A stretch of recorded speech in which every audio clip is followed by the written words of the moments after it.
যাই মাকে গিয়ে ঘরে সারপ্রাইজ দেবো। মাম্মি मैं आ गया। কে বল দেখিনি ঘরের কাছে এসে গরুর মতন চিল্লাচ্ছে? দাদা তুই? বোন मैं आ गया। দাদা মাঠে ধান পেকে গেছে, কাটতে যা। আরে আরে বোন, আমি তো এই 2 ঘন্টা এলাম ঘরে গেছি, আর আমি এখনই ধান কাটতে যাবো? হ্যাঁ এখনই যা, বগে সব ধান খেয়ে নিচ্ছে। বগলা বগলা কবে থেকে ধান খেতে লাগলো?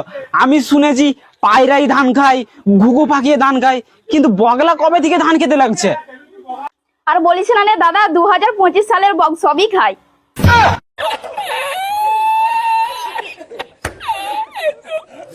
সেটা না হয় বুঝলাম, কিন্তু বোন আমি আমি এত রোদে ধান কাটতে গেলে তো কালো হয়ে যাব। আরে দাদা তুই তো এমনিতেই কালো, আর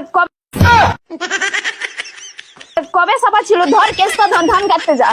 এর থেকে তো ভালো আমি বম্বে ছিলাম। এক কাজ করছি, আমি আবার বম্বে ঘুরেই পালিয়ে যাচ্ছি। তোরা তো থাক, ধান ফান কেটে নিবি রে, আবার ধান কাটা হয়ে গেলে বলবি, তখন আমি আবার আসবো। আপদরা বিদায় হয়েছে, ভালোই হয়েছে। ঘরে থাকলেই শুধু বলবে বোন এইটা ওনাদের ওইটা এনাদের, কানের কাছে শুধু ঘ্যানের ঘ্যানের করবে। যাক ভালোই হয়েছে।